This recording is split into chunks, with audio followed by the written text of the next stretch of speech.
Hello and welcome to Tech for Non-Techies, the only podcast that demystifies the fast-growing technology sector. I'm your host, Sophia Matveeva, Chicago-based MBA and tech entrepreneur.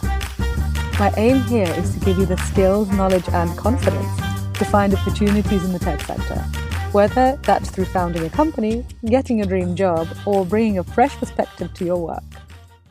Hello. For this episode, I spoke to Juliet Ising, who is a product manager at the Telegraph Media Group.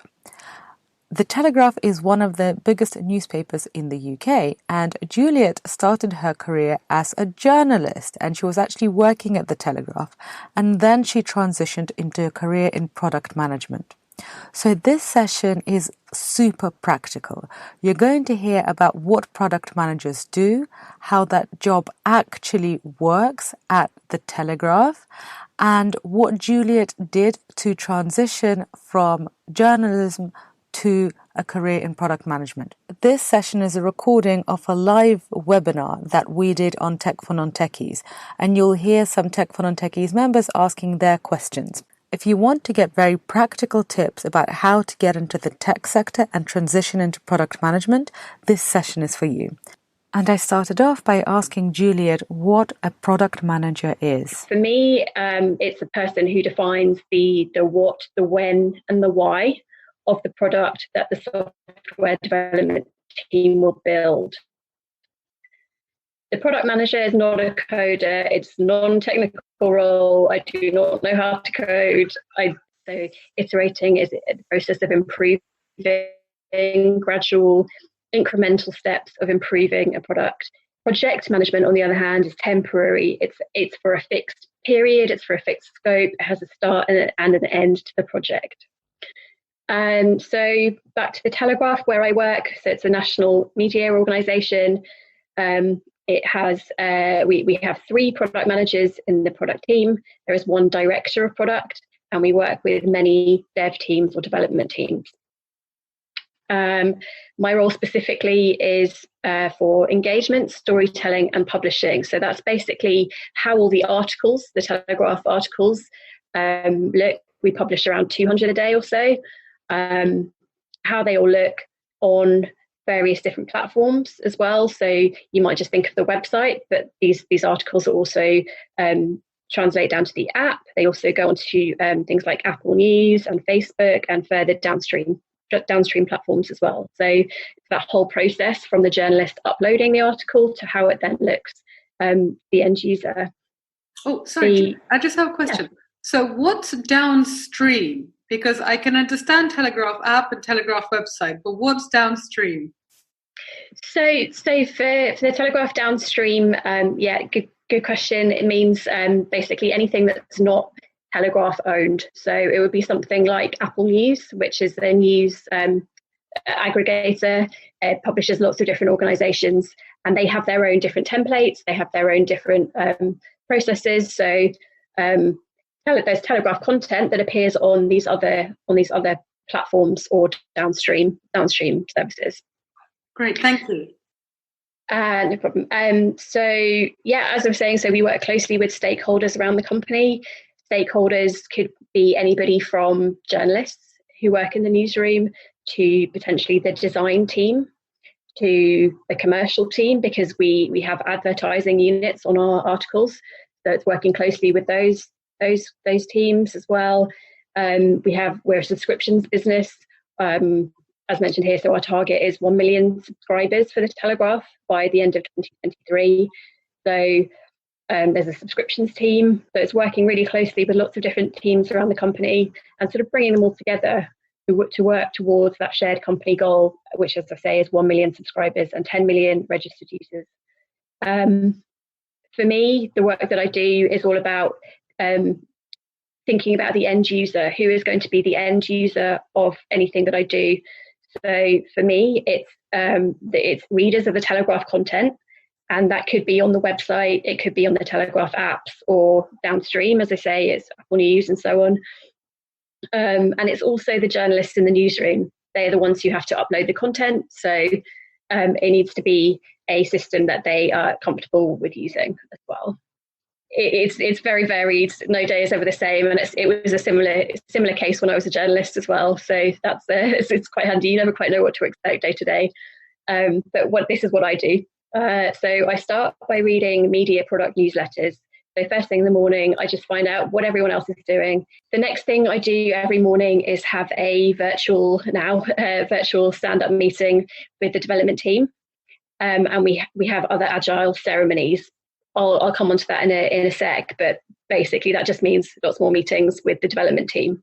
And yes, meetings is a common theme, as you'll see. So my diary is packed with lots and lots of meetings. But it's really good. It's a real chance to collaborate and work with other people. You have meetings with stakeholders. So there are the people that I mentioned before. There, the design team, the commercial team, the subscriptions team, and so on. I have meetings with the rest of the product team and the product director. I have meetings with external companies who either want to work with the Telegraph or who already do work with the Telegraph. So Google and Apple and other companies, Facebook, etc. We also have design review meetings. So we might review some designs, offer our own feedback, see what users are saying about the designs. We have sign-off meetings, and then we have kick-off sessions for the next thing that we're going to start working on. So lots and lots of meetings. Be prepared. Other things that I've been doing, so you can learn, or I learn all the time. I signed up for a course earlier this year, which was an agile methodology course with QA, a company called QA, which really gave me a solid understanding of the agile methodology and how all that process works. You can also do coding courses. Like I said before, being a product manager is not about coding. You're not responsible for coding anything at all, but these courses just helped me gain a bit more of a background to be able to talk to developers about what they're doing. So the course with General Assembly that I did was free. That was looking at HTML and CSS, which are development languages. I did a course with Code First Girls, which was subsidized as well. And Udemy, I would really recommend as well. It offers very discounted courses, which are all online, which you can do in your own time. So I basically done some of that during lockdown in my spare time as well, just for fun, really. Juliet, you also met me when you came to be my student at Tech for Non-Techies, but that was in person on a cold Saturday when we could all meet, and I remember eating brownies and drinking lots of yeah, it was a lot of fun. Yeah, exactly. And that brings me really well onto my last point on here, which was being inspired, sort of meeting people, getting to know people in the community as well. Exactly. So for example, webinars or finding out about talks, finding out the community, tapping into those areas. I think I found you originally on Ada's list. You sent out a note about your meeting, which was fantastic, and I really learned a lot through that. There's also Facebook groups. There's meetup.com. There's How I Built This Podcast as well, which I'd really recommend. So that's really high profile companies talking to their founders about how they set up their companies, and just check out what competitors are doing as well. For me, that's places like The Guardian, the New York Times, the Washington Post. Just see what people are doing. You can always, if people are in the same space as you, they all tend to have gone through the same problems and the same challenges that you're going through. So just check out what other people are doing. Charlie, hi. Hi there. Yes, do you want to tell us who you are and ask your question? Yes. Well, my name's Charlie, and I am definitely not a techie, but really excited by tech and the kind of career potential that's out there. What I really want to know is, how did you make the jump into becoming a product manager? And was it a case of just, I saw that job description, that looks like fun, I'll go for that interview? Or was it a kind of planned, conscious pivot of, that's something I want to do, I'm going to make sure I do enough CPD and make that jump? Sure. Thanks, Charlie. It's a really great question. Yeah. So I started out my career as a journalist. As I say, I worked on a local paper for 4 years. And then I saw some shifts being advertised at the Telegraph for the weekends for working on the iPad edition. It was very new at the time. It was quite a long time ago, showing my age here. But so I started doing these shifts working. So essentially uploading content onto the iPad edition, the tablet edition at the time. And probably about a year into that, so maybe about three months ago, 3 months into doing the shifts, the job became permanent. So I started then working permanently at the Telegraph. Then I about a year into that job, they were starting to do a replatforming of the iPad app that we were working on. What's replatforming, just so we can understand? So replatforming exactly is the system that is used by the journalists to upload the content, and it's the system that publishes it out to all the different iPads around the world of all the different subscribers, the different people who have subscribed to the Telegraph. We were looking at a new mechanism of doing that, and it was nothing really to do with my job, but I was very involved in the process because we had to do dual running. So we had to have the old system and the new system running at the same time. I was then responsible for helping train people up in how to use the new system, and doing that sort of dual running of having some people having it published through the old system, some people published through the new system. And that was a process of about a couple of months, I think it was. And so to understand, you were doing your journalism job at the same time as being this kind of mother of product management amongst the journalists. So you were doing two. Yeah. Well, so there was a product manager whose job it was then to oversee that replatforming work. So the replatforming from one system to the other system. But I was the kind of the editorial, one of the editorial contacts within the newsroom who helped support that transition and helped sort of work out, telling them, this is my workflow currently, this is how it could be improved, this is how you can help me in making the new platform even better, because this is what I need to do my job. And I just got really interested in that process and how we were making that transition, why we were making that transition. It was a faster system. It would upload people's iPad editions much more quickly to their tablets and so on. So there's various kind of thought processes that went into the reasons why.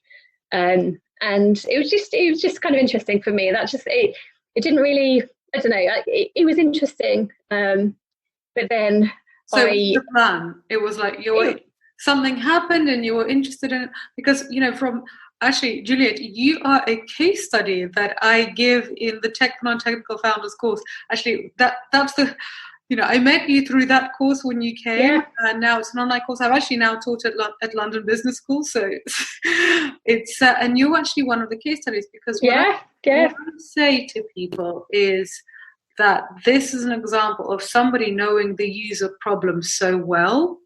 Because what a product manager needs to do is they don't need to know how to code, because developers do that.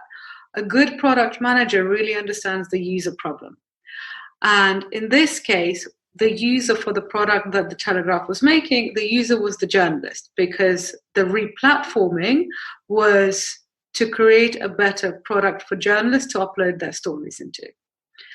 And since you were a journalist, you could understand the user because you were the user. How journalists were uploading stories onto the website, and what processes would help make it easier for them. But for that process, exactly, it's the same kind of thing. Knowing the user problem, knowing the struggles, the pain points that they felt every day, and then being able to make suggestions to the product team. Not being in the product team at the time, but just sort of being aware of who they are, what they were doing, why they were doing it. Asking questions when I didn't understand or wasn't sure about what they were doing and why.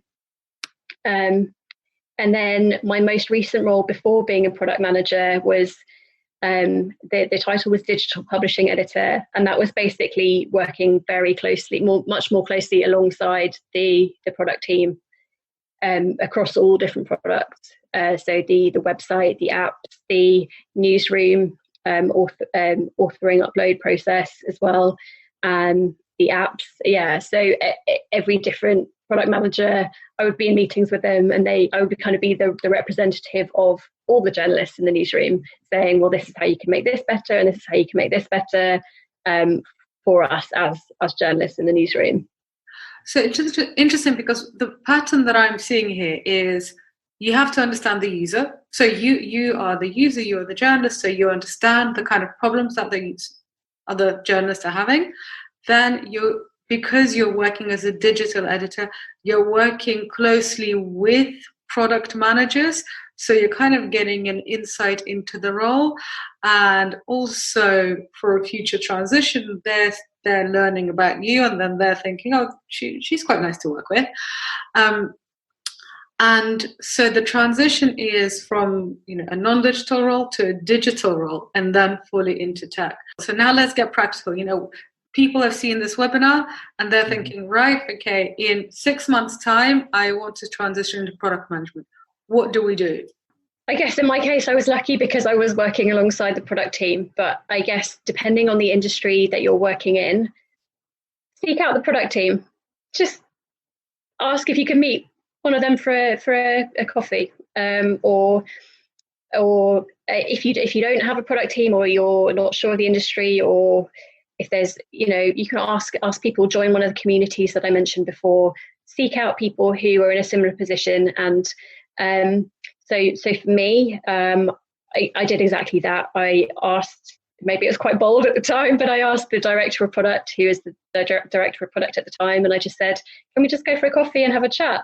I was thinking about maybe making the move into product management in about, I don't know, 3 or 4 years' time. And I was like, I just want to find out a little bit more about it. Can you just tell me a bit more about what you do day to day?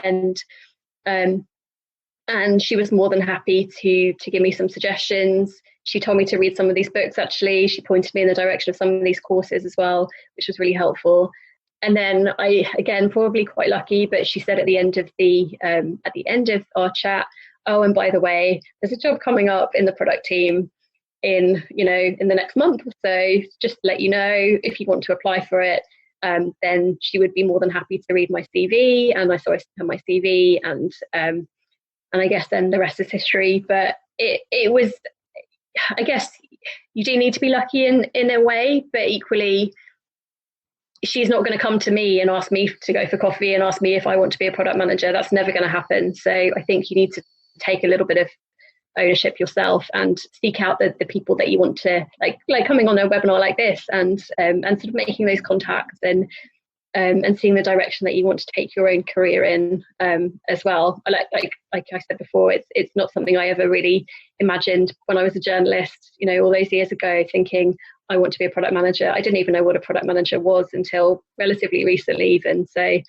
it's just find out as much as you can, try and speak to like-minded people. And if you are fortunate enough to have those contacts within your own company, or know someone who knows someone who knows someone who knows someone, then find that person and ask them for a coffee is my advice to you. I hope that's helpful.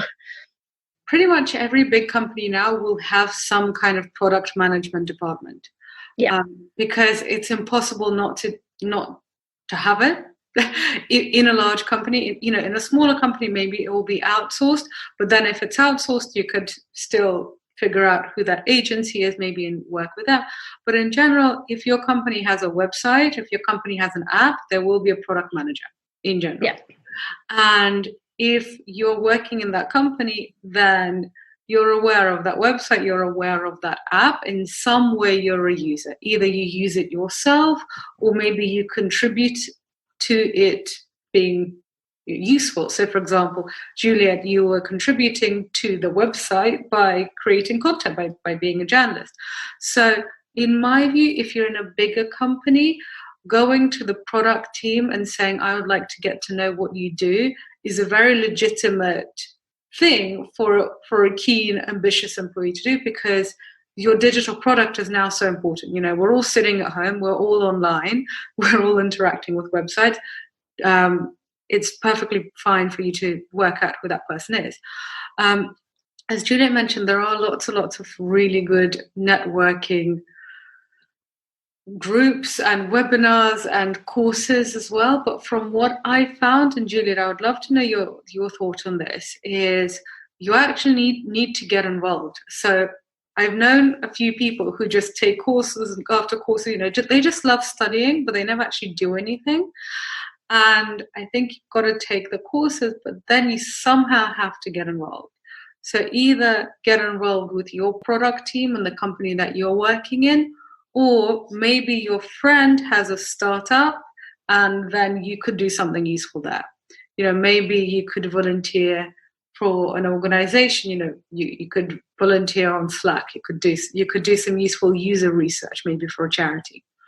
So what are your thoughts on kind of practical versus courses? Yeah, I think there are merits to both. I think another practical step would be maybe looking at job descriptions for product managers on LinkedIn, say, for example, or other jobs websites and so on. Just see what skills they're looking for. You mentioned that you had skills, the softer skills, the managerial skills. So what's lacking in your resume? What do you need to make that leap for the job that you're trying to go for? I'd say is probably a good step. I'd say also that the gap in my knowledge, which is why I came to your presentation, Sophia, earlier this year, was I've not founded my own company. I have joined a company which is very big and already had a website. It already had like 2 apps. It already had a setup with downstream platforms, Apple News, with Google, with Facebook, with all it was very well established. So I've not done the groundwork. I've not done it from building my own company from the ground up. So that's a big gap in my knowledge, and that's why I came to your talk, and I learned a lot from that as well about how you I guess it depends whether you're looking to go more into an established company or launch your own product. If you've got your own big product vision, I guess the same advice that I've given earlier still applies. But yeah, it just depends where you want to go, what direction you want to go in, I think. If you want to get the rest of the session and the accompanying learning notes, then join Tech for Non-Techies as a member. You'll get access to all of our live events. You'll be able to ask your questions. You'll get all of our learning notes, and you'll get all of the recordings of our previous sessions. So basically, what's not to like? And if you're interested in the Tech for Non-Technical Founders course, then sign up to our newsletter. And again, the link is in the show notes below, and I'll let you know when we are going to be running it next. And if you found this episode useful, which I hope you did, then it would be super helpful if you gave us a rating and a review, because then that allows other people who are interested in this kind of content find us. Thanks for listening, and speak to you next week.